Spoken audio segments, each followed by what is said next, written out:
menjadi calon bupati dan calon wakil bupati.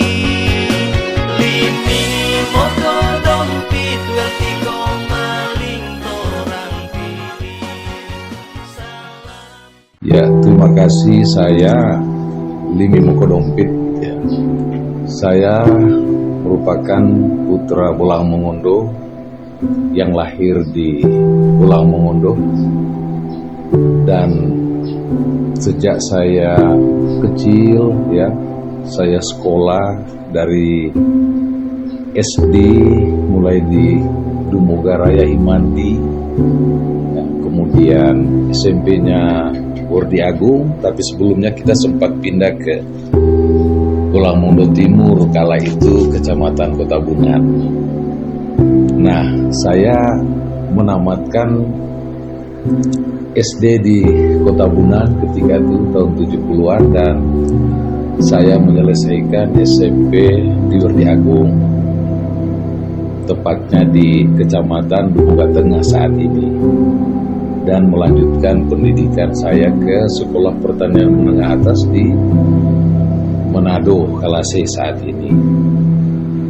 Perjalanan hidup saya memang agak berbeda dengan anak-anak usia saya saat itu, yang seharusnya saat itu masa-masa yang indah bersama keluarga.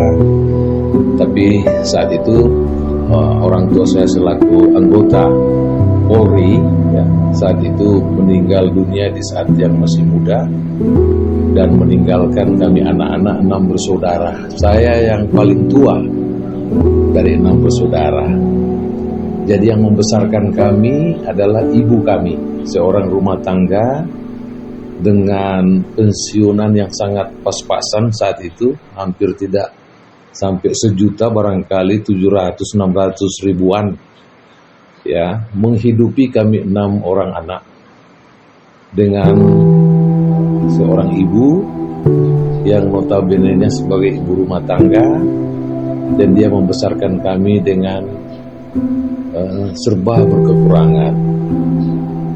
Dan pada saat itulah, karena mungkin kami hidup di tengah-tengah keluarga yang juga susah semua di Bolian waktu itu, dan saat itulah kami tumbuh besar, menyelesaikan studi. Saya melanjutkan pendidikan di SP Manado dan langsung mencari pekerjaan. Karena kalau mau kuliah, jangankan kuliah, untuk makan saja bagi kami keluarga, adik-adik saya tidak cukup. Sehingga sebagai anak yang tertua tentu saya harus berjuang membantu seorang ibu, dan saya harus mencari pekerjaan. Nah, pada saat itu saya mencoba melamar di semua instansi pemerintah yang ada di Bolang Mongondo, termasuk di Sulawesi Utara. Tapi barangkali nasib belum beruntung, karena saat itu juga saya tidak punya akses, tidak punya saudara yang memiliki kewenangan untuk membantu, sehingga saya harus mandiri. Dan memang ibu saya mengajari kami 6 bersaudara itu mandiri dari kecil. Mungkin karena anak polisi ya, biasa pindah kemana-mana, kami survive survive dan mau berjuang dalam hidup ya, dan penuh dengan kemandirian. Saya merantau saat itu ke Irian Jaya, yang harusnya saya ke Timur Leste, tapi saat itu kapal yang menuju Surabaya sudah duluan pergi, sehingga saya harus ke Irian Jaya, karena saat itu kapal yang belum berangkat dari Bitung tinggal ke Sorong dan Jayapura. Maka saya memilih ke Irian Jaya, karena yang ke Dili itu sudah tidak ada lagi. Kenapa pilihan itu saya ambil? Karena memang saat saya mendaftar tidak bisa diterima di Sulawesi Utara ya, bahkan di kampung halaman saya Bolang Mongondo sebagai ASN ataupun pekerjaan-pekerjaan lain. Saya membaca di media masa ketika itu koran, ya, bahwa Irian Jaya dan Timur waktu itu akan menerima tenaga guru dan penyuluh pertanian dalam jumlah yang besar. Saya masih ingat kala itu di Timur Leste saat ini menerima 6.000-an tenaga penyuluh dan medis. Irian Jaya 7.000-an lebih tenaga guru dan medis. Itulah yang memotivasi saya sehingga saya harus ke sana.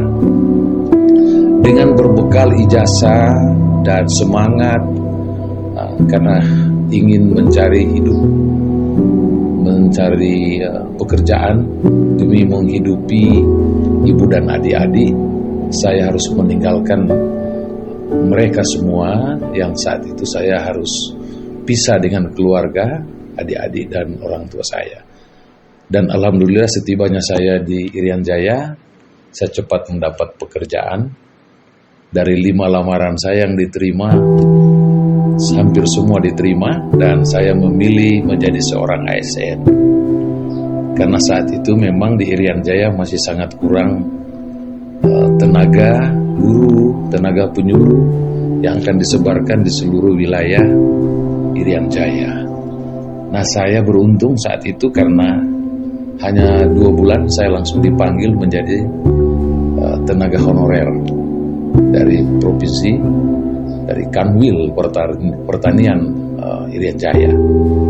Dan penempatan saya langsung ditempatkan di kabupaten, dan dari kabupaten sebagai penyuluh yang pegawai yang baru tentu sudah konsekuensi dan komitmen pengabdian kita, sudah menandatangani perjanjian bahwa siap ditempatkan di mana saja. Maka dari kabupaten kami ditempatkan di pedalaman, yaitu saat itu yang saat ini menjadi Kabupaten Mimika. Dahulu kala itu kecamatan, ditempatkan di sana.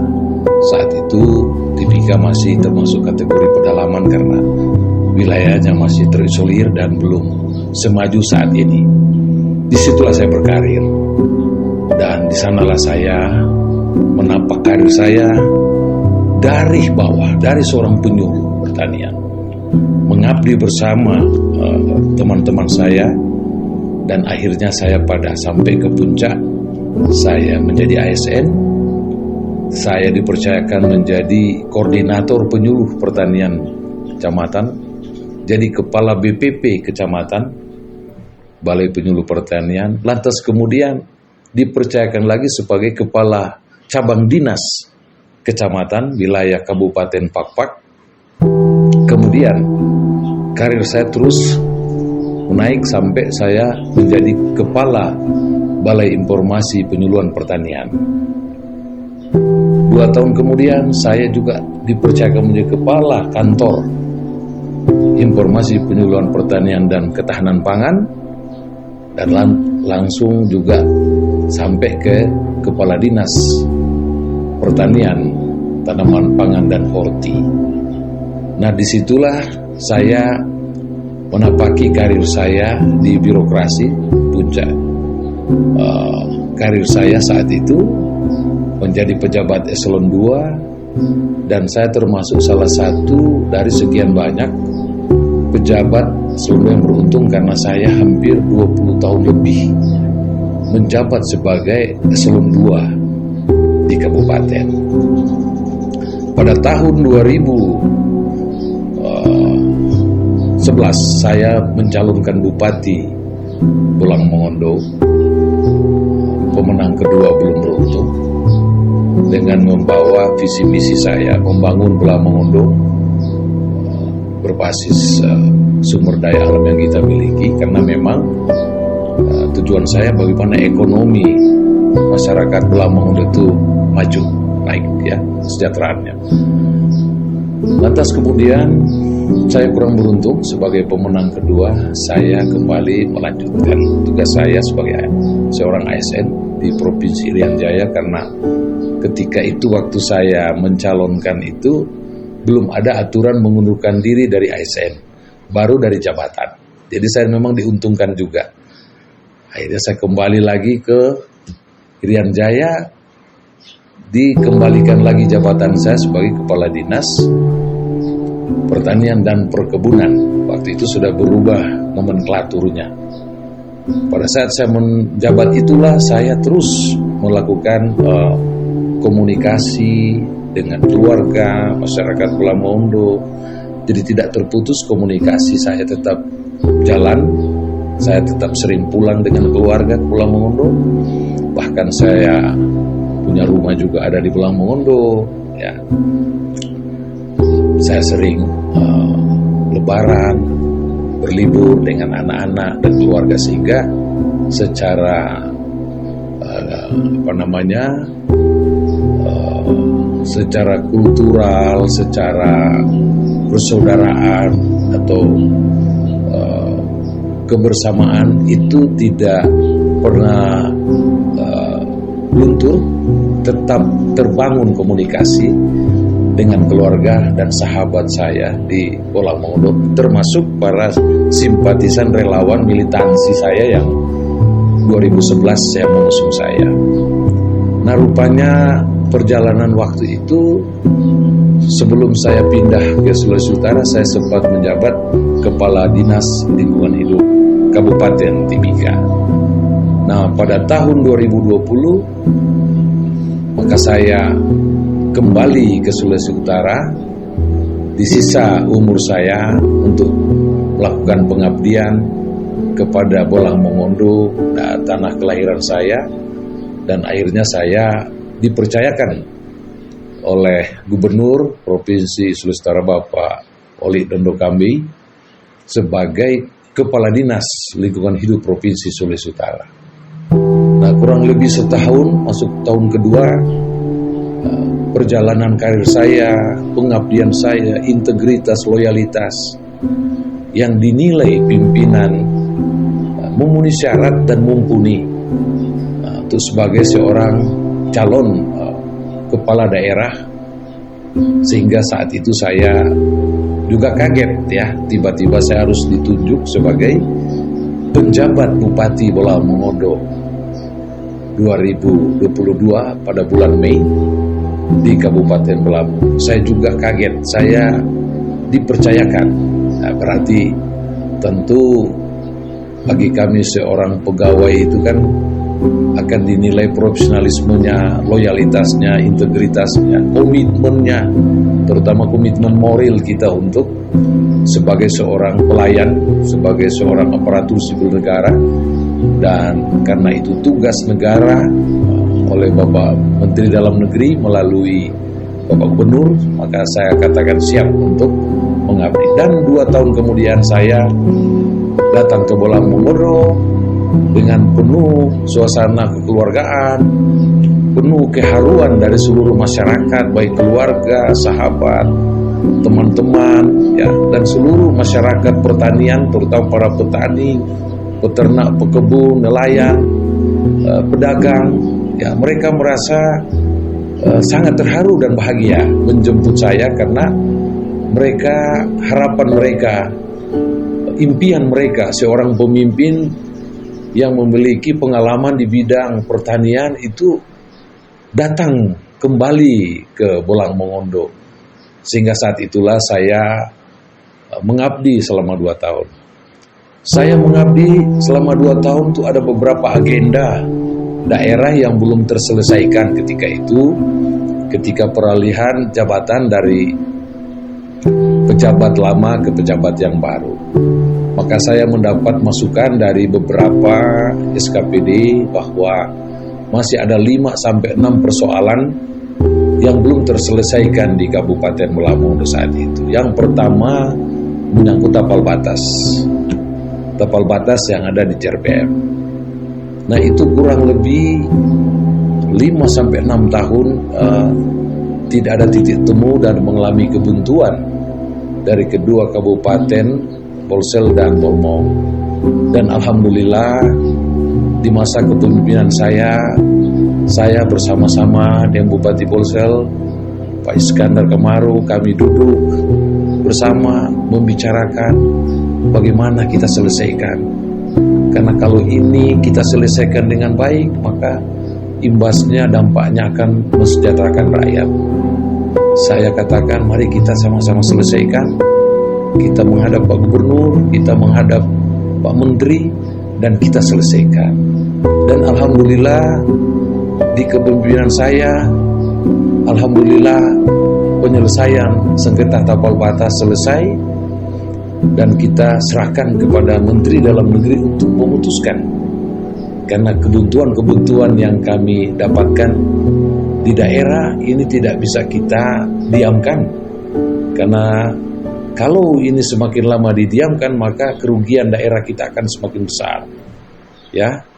Ya bisa ratusan miliar uang kita tidak akan ditransfer ke daerah karena kedua daerah masih bermasalah. Dan alhamdulillah di kepemimpinan saya tidak ada sejengkal tanah pun yang kita berikan ke Bolsel, demikian juga sebaliknya, tetapi melalui suatu kesepakatan dan kita serahkan itu ke Menteri Dalam Negeri untuk memutuskan. Karena kedua belah pihak tidak ada kata sepakat, ada kebuntuan, maka pemerintah di atasnya dalam Mendagri yang memutuskan. Apapun keputusan daripada Mendagri, itulah keputusan terbaik bagi rakyat Sulawesi Utara, terutama Kabupaten Bolang Mongondo dan Bolsel. Alhamdulillah selesai satu persoalan.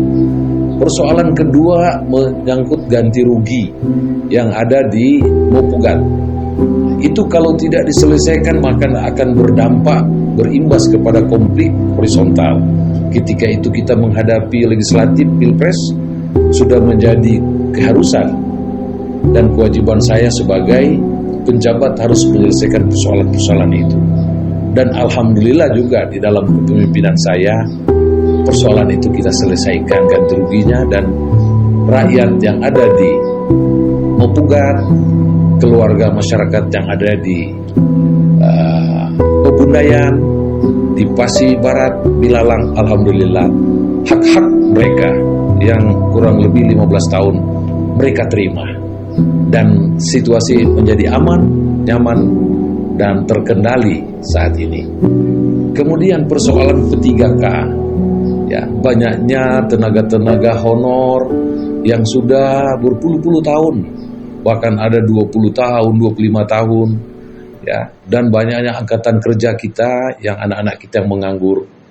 Nah, kita berusaha untuk bagaimana memperlancar prosesnya, mengusulkan agar supaya kuota daripada penerimaan, ya, P3K baik tenaga medis, tenaga guru yang beberapa tahun kemarin hanya mungkin 50 orang yang diterima, 70, 100 orang. Alhamdulillah di masa kepemimpinan saya kurang lebih 400-an lebih yang terangkat sebagai P3K baik medis maupun guru. Saya sendiri waktu itu yang menyerahkan SK-nya. Kemudian tahun kedua kita menambah kuota lagi 1050. Alhamdulillah yang terterima dan lulus 700 lebih. Nah, sebelum saya menyelesaikan mengakhiri tugas saya, alhamdulillah kita ketambahan lagi kuota 1000. Jadi saya hitung-hitung kurun waktu saya 2 tahun hampir 2000-an lebih, ya, 2000-an lebih. Insya Allah tenaga honorer, para penganggur kita, anak-anak kita akan terangkat menjadi P3K. Dan saya berkomitmen insya Allah jika Allah memberikan umur yang panjang, diberikan amanah saya dan Pak Welty, 2025 tahun depan kami akan selesaikan semua, baik honor-honor yang masih tersisa maupun anak-anak putra putri Bolang Mongondo kita yang saat ini yang lagi sedang menganggur. Itu adalah komitmen saya.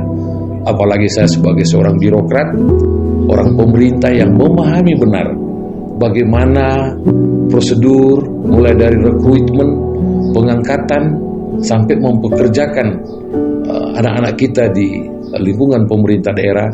Itu merupakan bagian daripada bidang tugas yang saya geluti selama saya mengabdi kurang lebih 40 tahun di Papua, dan hari ini saya berada di Sulawesi Utara, Bolang Mongondo. Kemudian persoalan-persoalan lain tentang sarana dan prasarana pegawai walaupun belum semuanya. Nah, saya mencoba membenahi sarana angkutan bagi para camat kita, ya, kemudian para sangadi kita lakukan bintek mereka agar mereka memiliki semangat motivasi kerja, ya. Para camat kita berikan kendaraan operasional agar mereka bisa melaksanakan tugas dengan baik. Yang selama ini mungkin mereka belum dapatkan, alhamdulillah saya bisa memprogramkan 15 unit kendaraan dinas bagi para camat sehingga mereka bisa lebih efektif, efisien melayani masyarakat. Kemudian persoalan-persoalan lain tentang pelayanan publik, ya. Kita dari zona merah menjadi zona hijau dari ombudsman. Kemudian kita juga menyelesaikan persoalan-persoalan inflasi, stunting, ya. Saya syukur alhamdulillah saya mendapat penghargaan dari Ibu Menteri Keuangan dan Mendagri, salah satu di Bolang Mongondo Raya yang mendapat penghargaan pengendalian stunting terbaik saat itu. Saya mendapat penghargaan bantuan dana kurang lebih 9 miliar, dan itu kita programkan untuk menambah bantuan-bantuan kepada rakyat kita, baik peralatan pertanian, sarana produksi pertanian, bahan pangan, ya, berupa bantuan beras, sembako, kemudian kesehatan, dan itu yang kami lakukan selama kepemimpinan saya. Kami juga melakukan upaya-upaya mendorong investasi ke daerah sehingga daerah kita lebih banyak investor yang masuk, pengusaha, kemudian kondisi situasi keamanan ketertiban. Selama kepemimpinan saya alhamdulillah Bolang Mongondo nyaman-nyaman saja, baik mau Natalan, mau Lebaran, dan semuanya berjalan aman, hampir tidak ada bencana, dan semuanya kita hidup rukun-rukun damai. Pada saat itu juga saya juga diberikan tugas oleh pemerintah, Pak Menteri maupun Pak Gubernur, untuk mensukseskan pelaksanaan legislatif dan pilpres. Nah, alhamdulillah kita lalui proses legislatif, pilpres dengan aman damai, tidak ada satupun persoalan di Bolang Mongondo. Saya juga menyelesaikan itu dengan baik. Kami juga mempercepat proses, ya, penyelesaian dan peresmian bendungan Lola kita bersama bandara Lola kita, dan alhamdulillah di masa juga kepemimpinan saya bersyukur pada Allah Subhanahu wa taala. Terima kasih kepada seluruh rakyat karena saya juga bisa mensukseskan Bapak Presiden bisa datang meresmikan, ya, bandara maupun bendungan, dan juga bersama dengan itu saat itu juga pelaksanaan Porprov, ya, di Sulawesi Utara di Bolang Mongondo dengan prestasi yang gemilang, tapi kita juga bisa laksanakan dengan aman dan baik. Nah, kiat-kiat itu, program-program itu saya lalui, saya laksanakan dengan baik sampai di penghujung penugasan saya mendapat penghargaan berbagai macam dari layak anak, pengelolaan DAK terbaik se-Sulawesi Utara, pengelolaan SPBE yang berbasis elektronik, dan banyak lagi, hampir saya lupa karena begitu banyak penghargaan yang saya dapat. Dan yang terakhir pada saat yang bersamaan juga begitu saya menyelesaikan tugas pengabdian saya sebagai penjabat Bupati Kabupaten Bolang Mongondo, saya dapat melaksanakan tugas itu dengan baik, dengan aman, dan akhirnya saya kembali ke provinsi dengan predikat yang baik, sudah melaksanakan tugas, evaluasi kinerja saya yang baik, dan saya mendapat WTP 2 kali selama 2 tahun, termasuk di dalam sistem pengelolaan keuangan daerah dengan menggunakan SIPD. Dan Bolang Mongondo mulai menerapkan sistem pengelolaan keuangan daerah menggunakan SIPD di zaman saya menjadi bupati. Nah, itulah sekilas tentang perjalanan saya dan tugas saya, perjalanan hidup saya dari Papua ke Manado sampai dengan ke Pulau Mongondo. Hari ini dengan kinerja yang baik, bekerja dengan hati, bekerja dengan berbekal pengalaman dan latar belakang yang sudah tidak diragukan lagi, karena begitu banyaknya pengalaman saya di bidang pemerintahan. Begitu saya selesai, ternyata rakyat menginginkan saya untuk maju mencalonkan bupati. Ini tentu beralasan. Selain prestasi yang kami lalui, saya juga disurvei oleh beberapa lembaga survei, dan ternyata salah satu lembaga survei mempublish bahwa dari sekian calon bupati, sayalah yang tertinggi surveinya. Kepuasan masyarakat juga sampai 76%, bahkan 80% untuk selama kepemimpinan saya. Dari situlah saya diminta oleh masyarakat, diminta oleh sahabat-sahabat saya, bahkan pimpinan saya meminta saya untuk kalau boleh mencalonkan bupati, karena rakyat menginginkan Anda bisa memimpin Pulau Mongondo yang lebih baik ke depan. Kemudian saya dipasangkan dengan Pak Welty Komali yang berlatar belakang politisi, 2 periode menjadi ketua DPR dan 4 kali menjadi anggota DPR. Beliau juga rupanya lembaga survei melakukan survei dan tertinggi dari sekian banyak calon wakil bupati. Sehingga hari ini saya boleh mengatakan bahwa saya dan Welty dipertemukan Allah Subhanahu wa Ta'ala, dipertemukan Tuhan bukan karena kepentingan, bukan karena paksaan, tetapi benar-benar kami berdua dipertemukan, dipersatukan untuk memimpin Pulau Mongondo ke depan yang lebih baik. Hari ini masyarakat Pulau Mongondo jangan ragu-ragu lagi, karena memang kami berdua adalah tokoh birokrasi dan politisi yang akan membangun Pulau Mongondo ke depan yang lebih baik.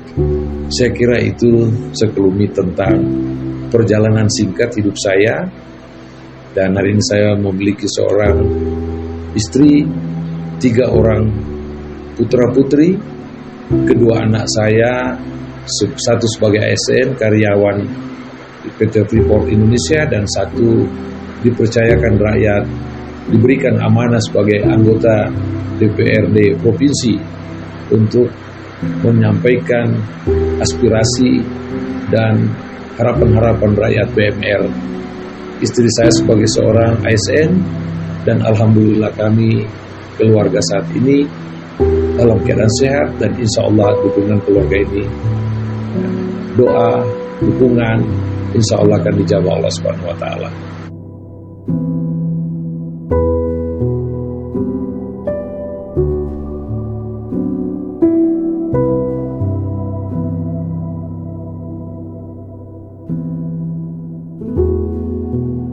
Ya, kemudian tentu rakyat bertanya dan menunggu, ya, apa harapan-harapan mereka ke depan yang mereka dapatkan dari seorang Limi dan Welty. Kami berdua telah bersepakat dan berkomitmen bahwa visi misi kami berdua yaitu membangun ekonomi Pulau Mongondo yang berbasis kepada sektor pertanian, perkebunan, peternakan, perikanan, kelautan, UMKM, pendidikan, infrastruktur. Kami berdua berkomitmen, jikalau kami berdua diberikan kepercayaan seluruh rakyat Pulau Mongondo dan dipercayakan oleh seluruh simpatisan, relawan, dan keluarga, maka insya Allah kami akan melakukan gerakan-gerakan, program-program yang langsung bersentuhan dengan rakyat. Di antaranya adalah program pertanian. Pertanian yang kami akan lakukan adalah bagaimana agar harga-harga komoditi ini bisa terjangkau dan pendapatan masyarakat petani itu ada kepastian harga, ada kepastian pendapatan, dan kalau ada kedua kepastian ini maka sudah dipastikan akan meningkat pendapatan dan kesejahteraannya. Komoditi yang kami akan prioritaskan terutama komoditi hortikultura, komoditi tanaman sayur mayur, jagung, kemudian komoditas buah-buahan. Kami juga akan memprogramkan ya seperti peternakan, yaitu akan membagi ternak di setiap kakak, keluarga, ya, masyarakat, agar supaya petani sebagai pekebun, tapi dia juga sebagai peternak, dia bisa juga mengembangkan usaha di bidang peternakan. Pemerintah akan membantu, Limi Welti akan bantu sapi, 1 ekor sapi betina buat keluarga-keluarga kita. Kemudian kakao, coklat. Saat ini kita punya coklat-coklat yang unggul, ya, dengan umur yang genja, 1,5 tahun, 2 tahun dia sudah berbuah, belajar berbuah, dan insya Allah harga kakao juga sekarang per kilo sudah 140.000 per kilo. Kopi, dataran-dataran tinggi, kita akan membangun zonasi wilayah-wilayah perkebunan untuk kopi, wilayah pegunungan itu kita akan kembangkan kopi. Kemudian untuk nelayan pesisir itu akan kita bangun cold storage, tempat penampungan ikan dari nelayan dengan koperasi. Kemudian para nelayan kita berikan sarana bantuan berupa perahu, alat tangkap, jaring dan sebagainya, agar supaya para nelayan itu dia melaut, dia tidak lagi memikirkan bagaimana memasarkan, tapi tugas dia hanya melaut, kemudian datang menimbang ikannya, masukkan ke freezer. Nanti setiap minggu dibayar atau setiap bulan. Dan dari sisi operasional mereka punya alat tangkap dan sebagainya, itu akan disiapkan sehingga mereka akan lebih nyaman untuk melaut, untuk memancing, dan hasil mereka terutama nelayan ini bisa terukur ya pendapatan dan kesejahteraannya. Kemudian wilayah-wilayah yang saat ini kita bisa tumbuh kembangkan UMKM bagi ibu-ibu rumah tangga kita, bagi pemuda-pemuda kita di desa, ya ini juga kita akan kembangkan sehingga produk-produk karya-karya putra putri Bolamongun ini bisa dipasarkan lewat UMKM, dan ini akan sangat membantu pendapatan bagi keluarga rumah tangga petani di tingkat desa, tingkat kecamatan. Kemudian dari semua itu tentu program kami itu akan merujuk kepada visi misi kita. Makanya saya katakan bahwa visi misi kami berdua ibarat jarum dan benang. Di mana jarum di situ benang. Di mana visi misi kita sebagai leading sektor, maka program dan anggaran kita bisa arahkan ke sana. Karena pertanian, nelayan, hampir 80% rakyat kita hidup di sektor pertanian, perkebunan, perikanan, peternakan dan nelayan. Ditambah dengan UMKM, juga pedagang. Nah, mereka ini adalah segmen masyarakat yang menggerakkan roda ekonomi Bolamongondo. Dan kalau mereka dapat sentuhan-sentuhan, baik berupa prasarana, bantuan-bantuan ya, dari pemerintah atau akses yang kita buka, kita membangun kemitraan, maka insya Allah Bolamongondo akan lebih baik daripada hari ini. Saya kira itu sekedar penyampaian saya, belum begitu lengkap, tapi itulah yang saya bisa persembahkan lewat dialog atau wawancara ini. Terima kasih. Syukur manto. Wabillahi taufiq wal hidayah. Wassalamualaikum warahmatullahi wabarakatuh. Shalom.